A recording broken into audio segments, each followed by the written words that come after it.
우리 서로 인사 좀 나누겠습니다. 주님의 이름으로 사랑합니다. 주님의 이름으로 축복합니다.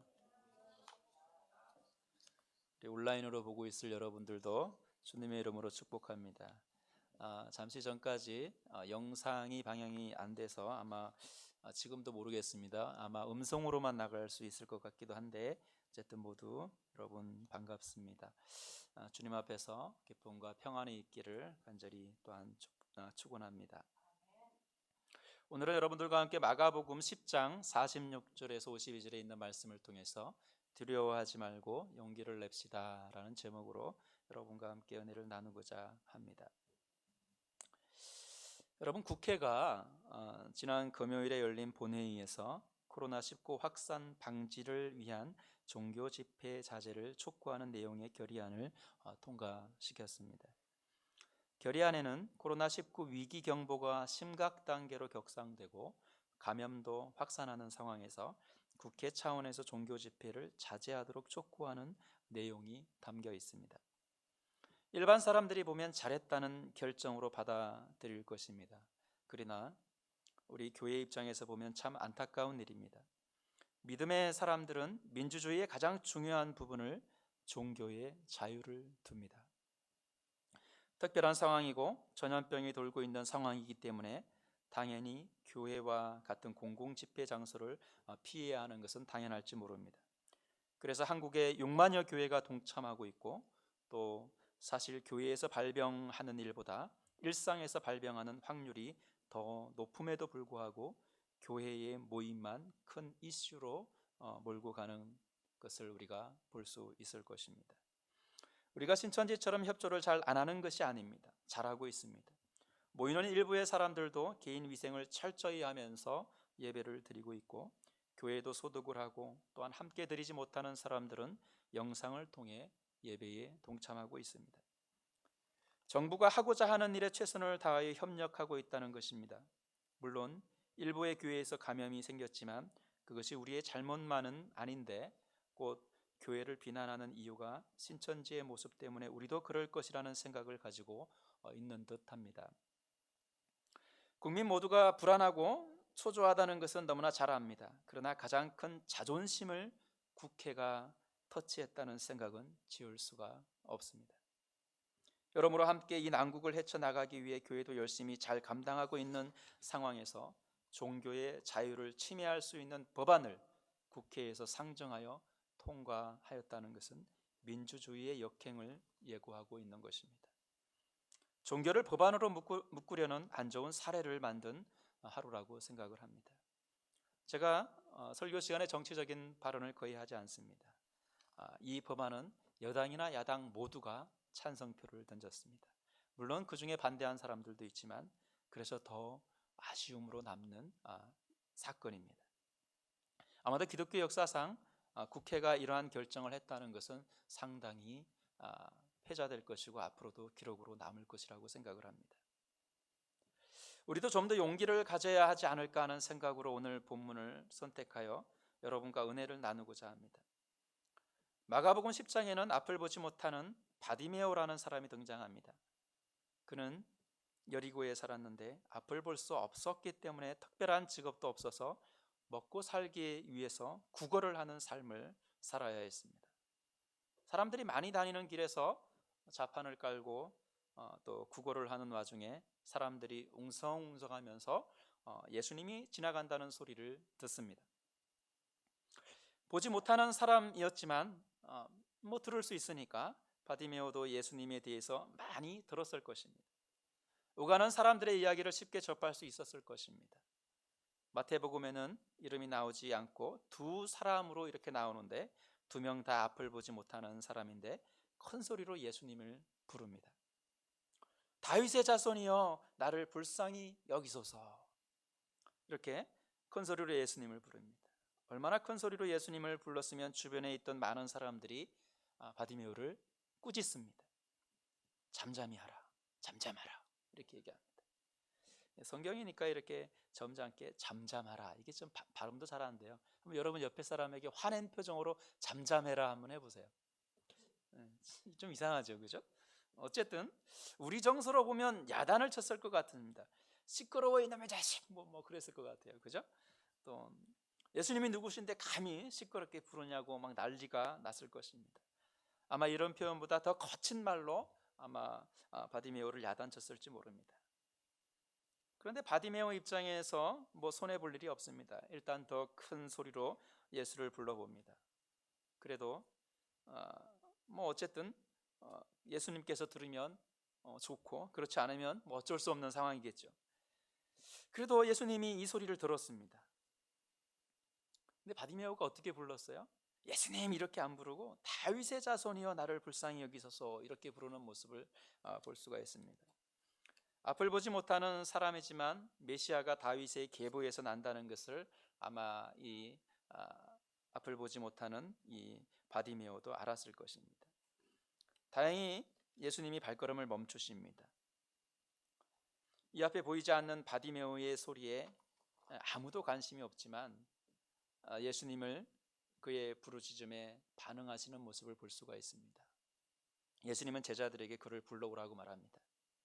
많은 사람들이 시끄럽다고 야단이지만 예수님은 바디메오의 소리에 간절함을 들으셨던 것입니다. 오늘날 우리도 예수님을 찾는 간절함이 좀 있어야 하지 않을까 하는 생각을 해보았습니다. 이 다음에 엎드려 있는 바디메오를 부르는 사람들이 안심하고 일어나라 이렇게 이야기합니다. 안심하라라는 말은 헬라어로 다르세오라는 발음으로 쓰여지는데 그 뜻이 용기를 내라, 두려워하지 마라, 안심하라, 담대하라 이런 뜻을 가지고 있습니다. 사실 예수님을 부르긴 했지만 예수님이 정말 멈추어 서시고 그를 부르니까 좀 두려웠고 좀 떨렸던 것 같습니다.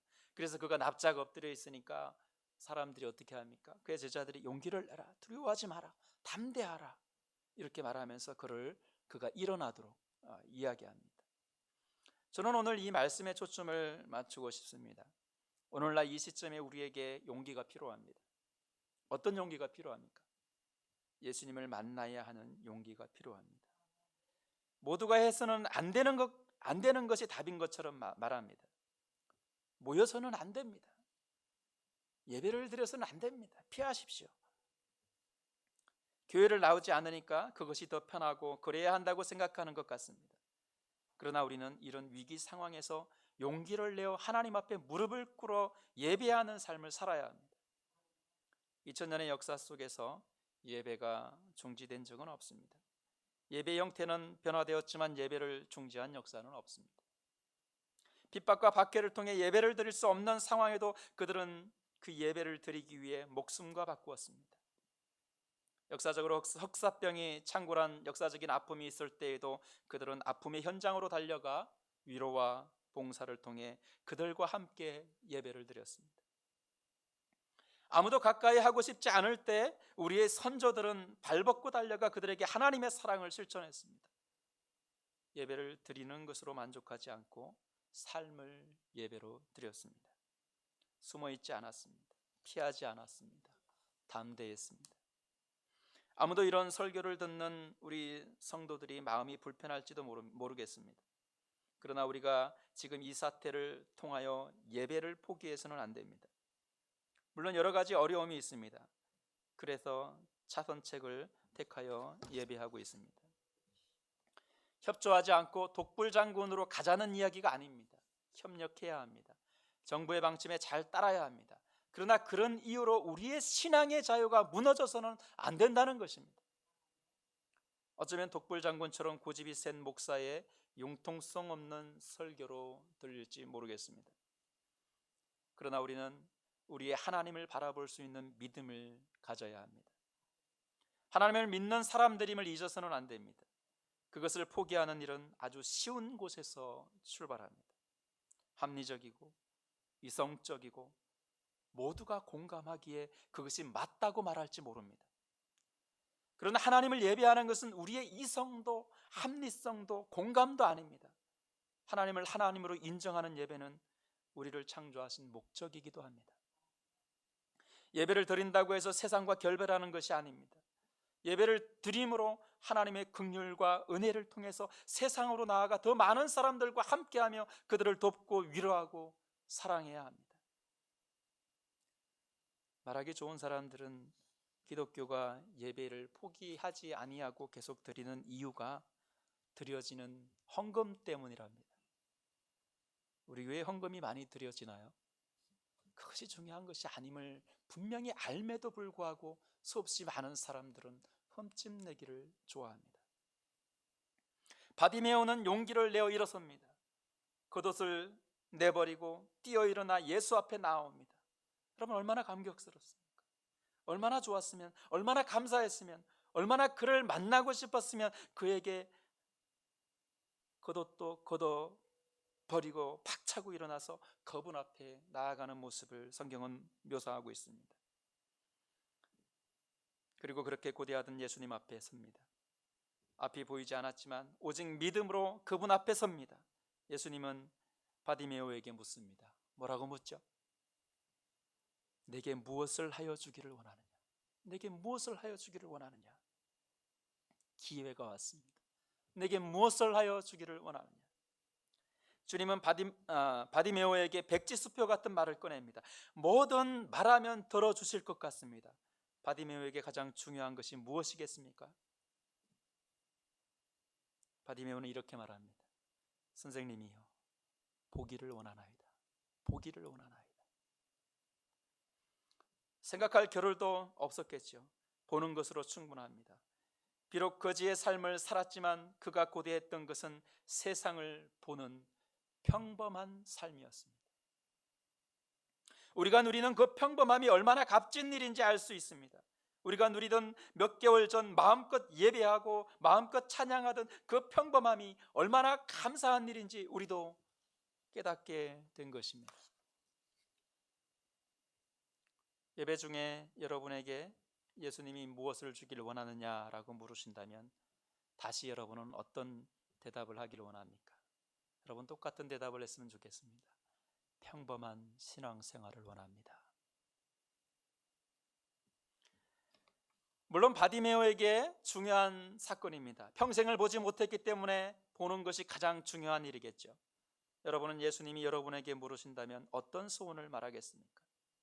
52절에 예수님을 바디메오에게 이렇게 말합니다. 예수님은 그 눈이 앞을 보지 못하는 그에게 이렇게 말합니다. 내 믿음이 너를 구원하였느니라. 상식이 너를 구원한 것이 아닙니다. 너의 지식이 너를 구원한 것이 아닙니다. 모두가 공감하는 그 공감이 구원을 이루어온 것이 아닙니다. 오직 믿음이 우리를 구원하게 한 것입니다. 어쩌면 너무나 싸구려 같은 말로 들릴지 모릅니다. 왠지 아십니까?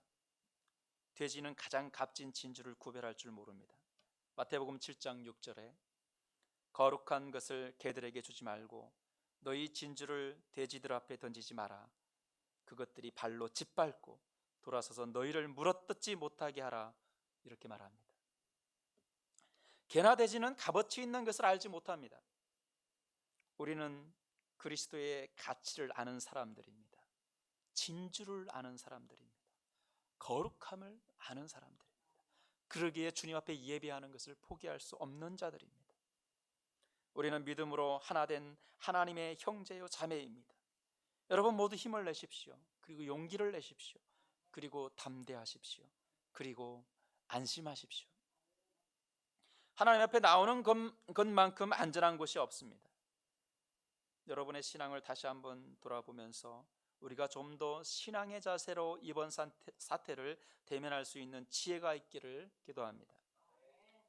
여러분, 가정 예배로 드리든 영상 예배로 드리든 예배당에서 드리든 우리는 하나님을 예배하는 하나님의 자녀로 우리의 믿음을 지키는 하나님의 자녀라는 사실을 잊지 말고 한 주간도 여러분 건강하게 승리하시기를 간절히 축원합니다. 기도하겠습니다.